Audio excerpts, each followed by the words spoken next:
بسم اللہ الرحمن الرحیم۔ آج کی اس ویڈیو میں ہم آپ لوگوں کو قوم لوط کا واقعہ سنائیں گے کہ ان کے ساتھ کیا کیا تباہیاں ہوئی۔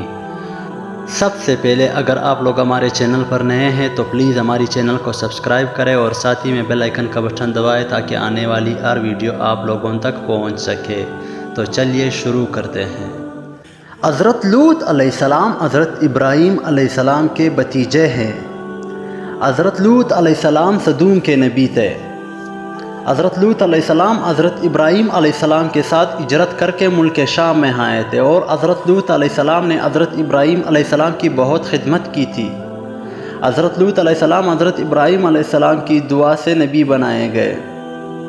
پیارے دوستو، دنیا میں سب سے پہلے بدپہلی کا کام جو ہے وہ شیطان نے کروائی۔ وہ حضرت لوط علیہ السلام کی قوم میں مرد حسین یعنی خوبصورت لڑکے کی شکل میں آیا اور ان لوگوں کو اپنی جانب مائل کیا، یہاں تک کہ گندا کام کروانے میں وہ کامیاب ہو گیا۔ اس کو ان کا ایسا چسکا لگایا، ایسا مزہ لگایا کہ اس برے کام کے عادی ہو گئے وہ لوگ، اور نوبت یہاں تک پہنچی کہ عورتوں کو چھوڑ کر مردوں سے اپنی خواہش پوری کرنے لگے۔ حضرت لوط علیہ السلام نے ان لوگوں کو اس پہلے بد سے منع کرتے ہوئے جو بیان فرمایا، اس کو پارہ سورۃ الاعراف میں آیت نمبر 80 اور 81 میں ان الفاظ میں ذکر کیا گیا ہے۔ ترجمہ: کیا وہ بے حیائی کرتے ہو جو تم سے پہلے جہاں میں کسی نے نہ کی؟ تم مردوں کے پاس شہود سے جاتے ہو عورتیں چھوڑ کر، بلکہ تم لوگ حد سے گزر گئے ہو۔ حضرت لوط علیہ السلام کی اس دنیا و آخرت کی بلائی پر مشتمل بیان عافیت نشان کو سن کر بے حیا قوم نے بجائے اس کی بات ماننے اس کو جو بہبکانہ جواب دیا، اسے پارہ 8 سورہ اعراف آیات نمبر 82 میں ان الفاظ کے ساتھ بیان کیا گیا ہے۔ ترجمہ: اس کی قوم کا کچھ جواب نہ تھا مگر یہی کہنا تھا کہ ان کو اپنی بستی سے نکال دو، یہ لوگ تو پاکیزگی چاہتے ہیں۔ جب قوم لوط کی سرکشی اور خصلت بدپہلی قابل ہدایت نہ رہی تو اللہ تعالیٰ کا عذاب آ گیا۔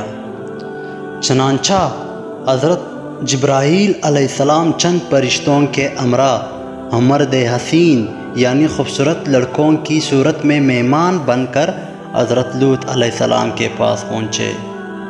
ان مہمانوں کے حسن جمال اور قوم کی بدکاری کے خصلت کی خیال سے حضرت لوط علیہ السلام نہایت مشوش یعنی فکرمند ہوئے۔ تھوڑی دیر بعد قوم کے بدپہلوں نے حضرت لوط علیہ السلام کے مکان عالیشان کا محاصرہ کر لیا، کیونکہ اس کی بیوی نے حضرت لوط علیہ السلام کی بیوی جو کہ دراصل منافقہ تھی، اس نے ان لوگوں کو یہ بات پہنچائی تھی کہ ہمارے گھر میں کچھ اس طرح کے مہمان آئے ہیں، اور یہ لوگ ان مہمانوں کے ساتھ بدپہلی کے برے ارادے سے دیوار پر چڑھنے لگے۔ حضرت لوط علیہ السلام نے نہایت دلسوزی کے ساتھ ان لوگوں کو سمجھایا، مگر وہ اپنے ارادے سے باز نہ آئے۔ حضرت لوط علیہ السلام کو رنجیدہ دیکھ کر حضرت جبرائیل علیہ السلام نے کہا، یا نبی اللہ، آپ غمگین نہ ہو، ہم فرشتے ہیں اور ان بدکاروں پر اللہ کا عذاب لے کر اترے ہیں۔ آپ مومنین اور اپنے اہل و عیال کو ساتھ لے کر صبح ہونے سے پہلے پہلے اس بستی سے دور نکل جائیے، اور خبردار کوئی شخص پیچھے مڑ کر بستی کی طرف نہ دیکھے، ورنہ وہ بھی اس عذاب میں گرفتار ہو جائے گا۔ چنانچہ حضرت لوط علیہ السلام اپنے گھر والوں اور مومنوں کو ہمراہ لے کر بستی سے باہر تشریف لے گئے۔ پھر حضرت جبرائیل علیہ السلام اس شہر کی 5 بستیوں کو اپنے پروں پر اٹھا کر آسمان کی طرف بلند ہوتے ہوئے اور کچھ اوپر جا کر ان بستیوں کو زمین پر الٹ دیا۔ پھر ان پر اس زور سے پتھروں کا بنا برسا کہ قوم لوط کی لاشوں کے بھی پرخچے اڑ گئے ہیں۔ اس وقت جب کہ یہ شہر الٹ پلٹ ہو رہا تھا، حضرت لوط علیہ السلام کی بیوی جس کا نام وائلا تھا، اس نے پیچھے مڑ کر دیکھا اور اسی جگہ پر پتھر کا مجسمہ بن گئی۔ مجسمہ بننے سے پہلے اس کے منہ سے نکلا، ہائے رے میری قوم، یہ کہہ کر کھڑی ہو گئی۔ پھر عذاب الہی کا ایک پتھر بھی اس کے اوپر گر پڑا۔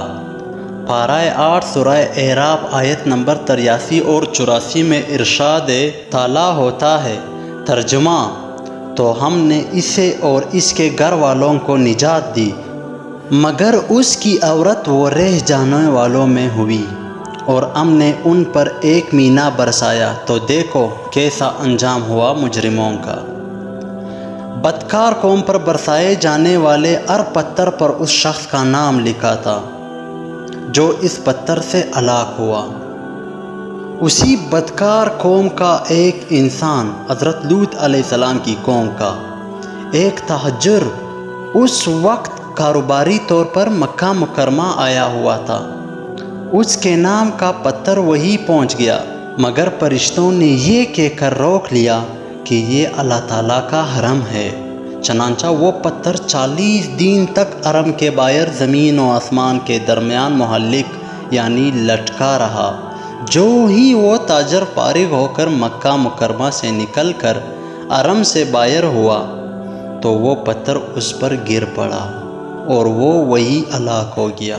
پیارے دوستو، یہ ایک ایسی گندہ گناہ ہے جو کہ اس کی وجہ سے اللہ تعالیٰ نے اس ساری قوم کو غرق کر دیا، اور جو لوگ آج کل کے زمانے میں یہی کام کر رہے ہیں ان کی قبر بھی قوم لوط کی لوگوں میں سے ہوگی۔ لہٰذا اللہ تعالیٰ ہم سب کو ایسی گناہوں سے بچائے، آمین۔ انشاءاللہ ملیں گے پھر اگلی ویڈیو میں۔ اللہ حافظ۔